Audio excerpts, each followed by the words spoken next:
believe that they will not sign I love you.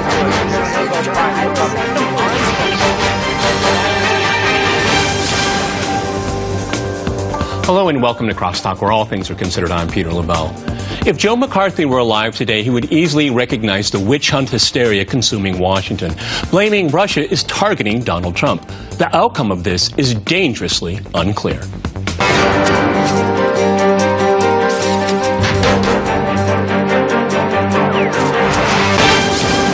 Cross-talking, still another scandal in Washington. I'm joined by my guest here in Moscow, Ed Lozansky. He's the president of the American University in Moscow. Also, we have Dmitry Babich. He's a political analyst with Sputnik International. And we have Alex Chrysofora. He is the director and writer for the Duran.com. All right, gentlemen, crosstalk rules in effect. That means you can jump in anytime you want, and I always encourage it. Alex, I would describe the current situation as peak deep state drama.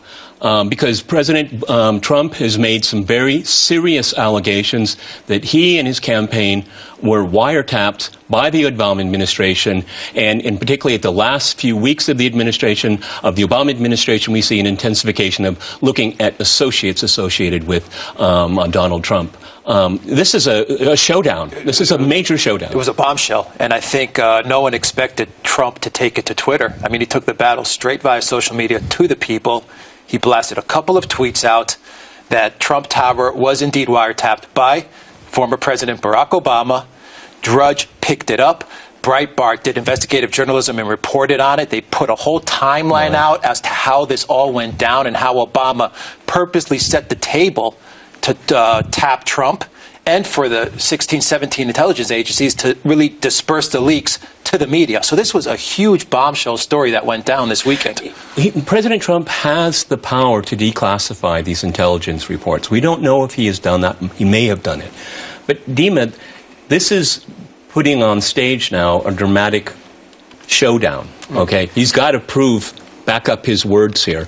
I tend to think, my gut tells me that he wouldn't have gone to Twitter to say this unless he was absolutely positively sure that this happened vis-a-vis the Obama administration. Well, I mean, we already know that the special services in the United States, they listened to Michael Flynn. They obviously supervised all the movements of Jeff Sessions, right? Otherwise, they would not have recorded and basically spotted them having connections with the Russian ambassador. So it is a secret that everyone knows. And it's interesting that the New York Times and the Washington Post, who are now playing like attorneys to Obama, they didn't rush to deny that Obama wiretapped Trump. They started to find out, how could Trump find it out? And in the New York Times editorial, you know, I read it. Is it based on his intelligence briefings? So, okay, so again, we know it's like Syria. There are good terrorists and there are moderate terrorists and there are bad terrorists. I mean, you know, there are different qualities of leaks, I suppose, here. Go ahead. Well, of course, we don't know yet, but it's really a sad story. Sad story is that whereas the president he needs time for immigration reform, healthcare, fighting terrorists, you know, infrastructure in the United States. Does he have time to do all those things when he's involved in so many things? I think this, but see, this is what it gets down to. Alex, they don't want the White House to control the political narrative, okay? And we've seen since the inauguration that the opposition, the media, the Democrats, and everyone else that doesn't like Donald Trump, they've been able to control the narrative because he can't get through the white noise. Those tweets about wiretapping it's a game changer because they want to take control of the narrative again. And I think this is really a turning point, or a good one or a No, I mean, we know right now that Schumer and the Senate have been holding up a lot of the confirmations of Obama's appointees. They've been doing that on purpose. They've been really slowing it down so that Trump cannot get any of his agenda done or passed. We also know that Obama has moved into his huge $15 million mansion, which is 2 miles away from the White House. And rumor has it that he's got Valerie Jarrett now moving in, and he's setting up kind of a nerve center for the anti-Trump opposition to take place. And this is, you know, the former president who is a community organizer. This is what he's trained to do, as well as a lawyer. And when you look at his statement denying or his spokesman putting out a tweet denying that kind he of was a fake, involved. kind of a fake denial. Right, Okay. and you even have Obama's speechwriter yesterday coming out and telling his Twitter followers, hey guys, Obama's spokesperson may have denied that Obama was directly involved in ordering the wiretaps, but please read the statement. All it's saying is that Obama didn't order it directly. You know, what's going on here, Dima, is very dangerous because we have a wide array of investigations going on, a lot of it related to alleged Russian involvement in the campaign. I think that's the peg that they're hanging all of this on. Mm-hmm. But, you know, you have congressional investigations, you have Justice Department investigations. We're not for sure because they can't admit that they're having investigations, but presumably the CIA, the NSA, the FBI, everybody else. And these are at cross purposes right now. Mm-hmm. This is like a perfect storm colliding, and it's all about the deep state colliding with itself, too. Well, I think that the problem here is the methods. You know, the New York Times, when Trump made that statement, they immediately wrote that he never disclosed where he had gotten this information. He didn't provide any proof. Well, did we see any proof for the Russian so-called involvement in the American elections? We didn't see any proof. They didn't show any documents, signatures, recordings, nothing. So when he uses the same methods against them, they're crying foul. You know, they say that they have been mistreated. But I think if we generalize everything that is going on, we see the destruction of institutions. Yes. Since they have agreed that all the methods are good, that you can make claims without providing the proof, that you can make any accusations, we see how the institution of the presidency has been weakened in the United States. We see how the Congress has been weakened. And we see how the media was destroyed back in the times of the electoral campaign because all the media became very partisan and there was no more such thing in the United States as unbiased media. So I think the primary victims of all of this witch hunt are the Americans, the American political system. It's not the Russian political system which is, you know, removed from this. Is the GOP going to stick by this president? Well, if you recall how they were... Because that's really what it gets down to, really. If you recall how they were applauding Trump, I think 95 times stood up. Even during the Brezhnev time, I don't recall that delegates to the Communist Party Congress would stand up and give standing ovation for 95 times. But I think something even more troubling for me, because we are talking about values. Because every time that American politicians, especially when they were talking about Russia, they don't share our values. And I recall that when the Soviet Union was about to collapse in '89, it's the first time that they allowed Americans to come. We brought tons of Americans, politicians, business people, experts, media, and under the theme, understanding the values of Western civilization. And this is something we are trying, at the time I believed that. I think we all did. And now what we see, isn't it some crisis in Western civilization? In values that we are trying to promote all over the world.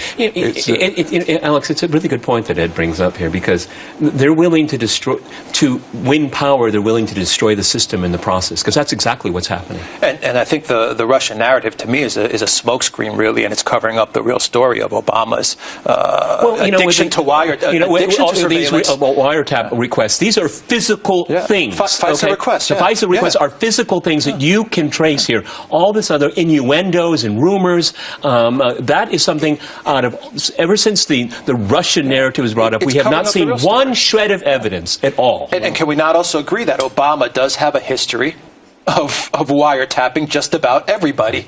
I mean, from James Rosen to the AP. I mean, this is not Angela Merkel. This is not something that the former president hasn't done before. 40 million people in France were wiretapped. NSA admitted it. You know, it was not just empty talk from Mr. Snowden. They admitted tens of millions of people in France, tens of millions of people in Spain, and after all of that, they're blaming Russians for hacking the U.S. election.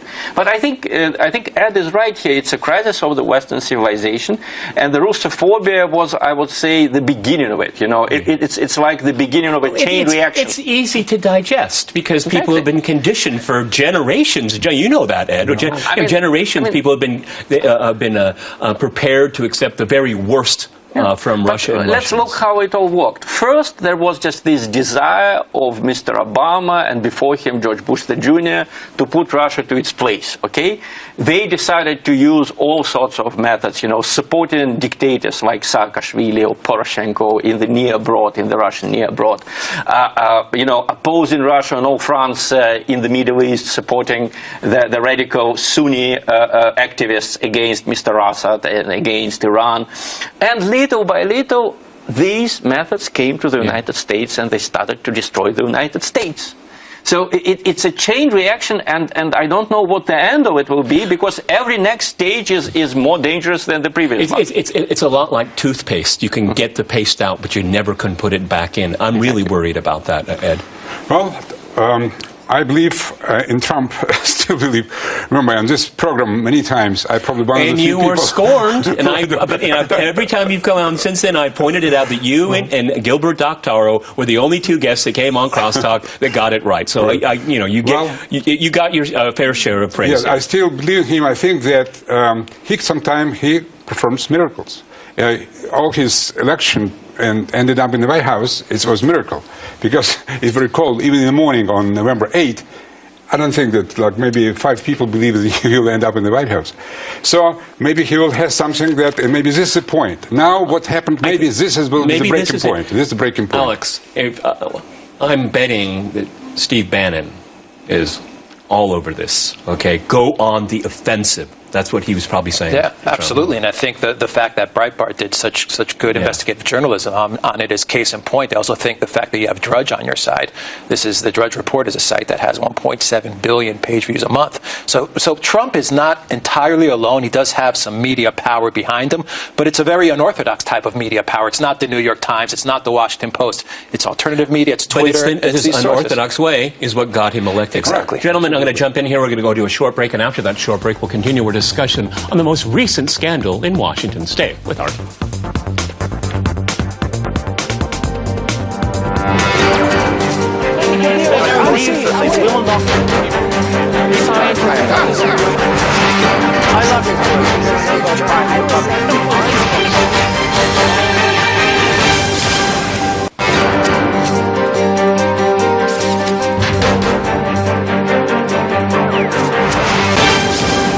Okay, let me go back to Dima here. In looking at this, the Jeff Sessions, the investigation here, again with the alleged wiretapping of the Trump team, it seems to me we're in a very dangerous zero-sum game. Mm-hmm. There's going to be no prisoners taken. It has to go one way or the other. And I think that this is very, very dangerous. And as Ed pointed out in the beginning of the program, this is not what the American people voted for. Absolutely. And in general, when people say that the situation is similar to the Cold War, I say yes, but in a curious way. The United States right now, with these witch hunts, it reminds me of the Soviet Union in the Stalin's times. There is only one precedent that I can think of when people were punished for talking to foreign ambassadors. Stalin put in jail Molotov's wife for talking to the Israeli ambassador. She didn't reveal any secrets, she didn't know any secrets, but she talked to the ambassador, and that was enough to put her in jail. So now it's the same story, and when the American media, when the liberal media says, oh, Sessions was punished morally, not for talking to the ambassador, but for concealing it during the investigation. Well, I can tell you, in Stalin's times, people in Russia were given forms to fill, so-called anketas. And if your father was a bourgeois and you didn't mention it, you could be in jail for not mentioning it. So this is the same kind of hypocrisy. We are putting you in jail not because your father was a bourgeois, but because you didn't reveal it in your anketa, in your form. You concealed it from the investigation. Talking to the ambassador should not be a crime. Well, no, I mean, when he met the ambassador during the summer, it was the Obama team that arranged it, the meeting, okay? Alex, Trump has used the historical reference of Watergate. If this kind of eavesdropping on the political opposition by the state is actually, in fact, true, given Obama's addiction to surveillance of just about everybody, this is far, far worse than Watergate. Because the plumbers I date us, Ed.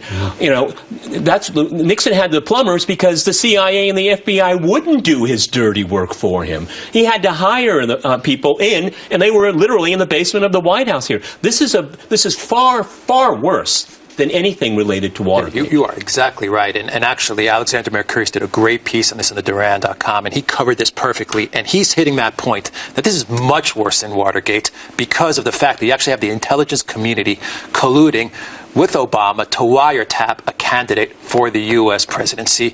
I mean, this is really deep. And that's why I think this whole Russian thing is, once again, a huge smokescreen. It's a diversion away from the real story. And the real story is that Barack Obama wiretapped candidate Trump with the help of the intelligence community, and then he reshifted the intelligence community so that that information can get dispersed easily. And that was some of the laws that he passed by letting these 17 agencies kind of just share the information, just leaking it out, obviously, dripping it. It was dripping leaks all dripping over leaks all over the place. So that's the real story, and that's what Breitbart hit upon. One of the things I think is really interesting is, Ed, you know, we have the president claiming that he was wiretapped. I wonder if now, finally, this administration is going to get its act together to see who is going to do the next leak.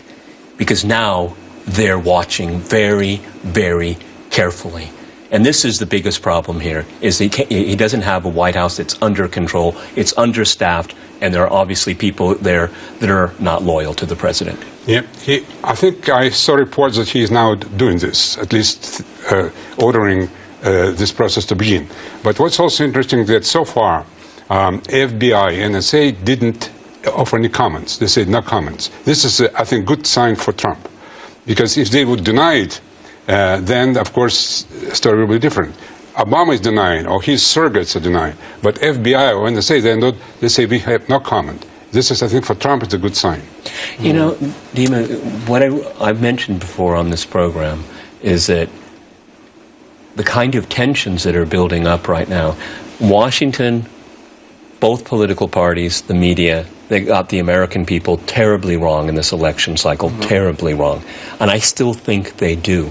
I've used the historical analogy of the 1850s, and I say that very, very carefully, as a trained historian, because you see the heartland that has been left out of this, and they are very concerned. You've brought up the example of Yanukovych many times in reference to Ukraine.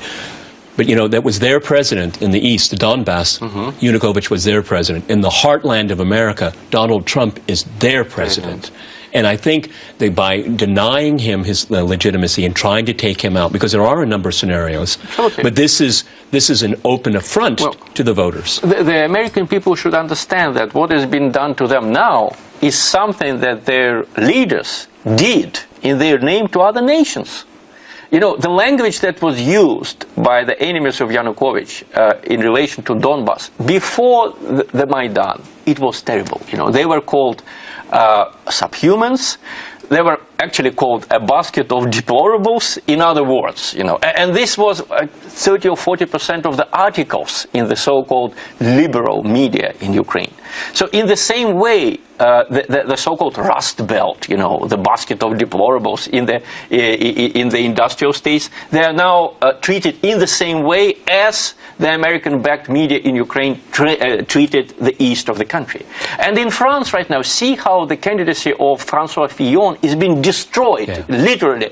He was the strongest candidate just recently. But these so-called investigations, you know, this pressure from the media, it is quite obvious. Their aim is to prevent someone outside the system coming to power in France. Again, we have the deep state interfering, meddling into domestic politics. And you have, on that point, you have the EU meddling in the French elections. They stripped Le Pen of her immunity. And so here you have a clear case of the EU actually getting involved in the French election outcome. Stripped for what? For simply posting something that everyone knows and should be terrified 2 with. years ago. You know, yes, the Islamic State's cruelties, you know, in the Middle East, something that even the media, you know, the mainstream media reported. And that's why I love what Trump did when he posted those photos of Schumer with Putin having a donut and with Pelosi with the Russian ambassador. You know, he pretty much just threw it back in their face and he said, okay, so you're saying that, you know, Sessions should not be meeting with the Russian ambassador, but here you guys are. Well, you know, Alex, we have two Russians at the table here. Maybe we're in trouble right now, okay, for talking to Ed and Dima. And make sure when you're in Washington, don't go to Russia House for drink. Because, tell our viewers what that is. It's your establishment, yes? Yeah, it's a club, and people come just not necessarily to talk about Russia. But there's the Russian and American flags showing that, we want to be friends. Well, please, take my advice. Don't invite Michael McFaul, because next morning in the New York Times, he will publish an article that you live in a skyscraper, that you offered him Romané Conti from the 18th century. The former ambassador McFaul, he did come to the defense of the Russian ambassador, okay, and I think that was noble, and I think that was a good thing. But the description, Michael McFaul writing, I went to meet Mr. Kislyak, and he, there was that luxurious reception, all kinds of treatments for us. It's so, I don't know, it's almost self-abasing, to talk. Obviously, Russians wanted to have good relations with the American elite. That's why the American elite, they were always welcome in Moscow. They were always treated fairly here, but it was not trying to steal elections. The curious part about all this, it all kind of came out. All these leaks, all this sessions with the Russian ambassador came out after Trump gave a very, I would say, very successful speech to the joint houses of Congress. And all of a sudden, after that speech, his approval rating went way up, especially among independents. And he was presidential. And even CNN came out and said, for the first time, we're seeing the 45th president of the United States. The next day, you had this whole pandemonium with the Russian ambassador and Sessions and perjury and all this nonsense just literally filter out across all of the media, all the mainstream media. It was perfectly timed. Yeah, well, Clapper lied to Congress and he got away scot-free here. Again, it's hypocrisy. There is no set standard, okay? It's just all politicized. When Russian embassy has a national day, June 12th, and if you go there, you'll see all Washington establishment there, many members of Congress, State Department, all officials from up, down, and it's okay. I mean, people come, they talk, and this is how you build ties. And in the American embassy on the 4th of July, you have a pandemonium here. You can meet just about everyone in the American embassy. And this is good. Which was good, I think. Now I think it's becoming dangerous, at least for the Russians for the Americans in the Russian embassy. Alex, is this going to be a knockout blow? I mean, is this going to be able to for Trump to get back online, get back on message? Because I think it's either he does it or he doesn't, because Ed is a big supporter of the GOP. I don't see the GOP strongly behind their president. I know he got a lot of standing ovations, but he said a lot of things to make a lot of people happy. He avoided really sensitive issues in that speech, too. I agree with that. And I think what you saw with Trump's tweets on the Obama wiretapping, I think that you're getting now to a positioning where you're going to have Obama versus Trump.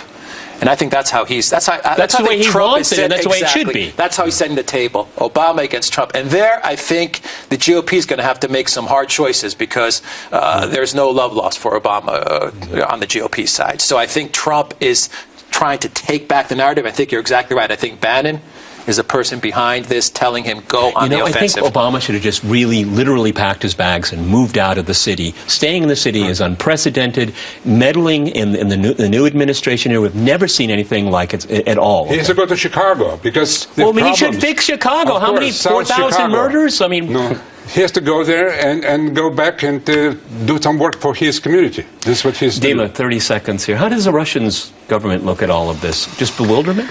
Well, the spokesman for Mr. Putin, Dmitry Peskov, said that this is an internal affair of the United States. We want to stay out of this. But in reality, I think no one in the world can stay out of this, because this is a situation dangerous for everyone. Yeah. And in the long run, I think Mr. Trump will not only have to go on the offensive, he will have, I think, to appeal to all the people of goodwill in the world. And he's going to win. I'll tell you. He won last time. Hopefully he'll win again. All right, gentlemen, we've run out of time. Many thanks to my guests here in Moscow, and thanks to our viewers for watching us here at RT. See you next time. And remember, crosstalk rules.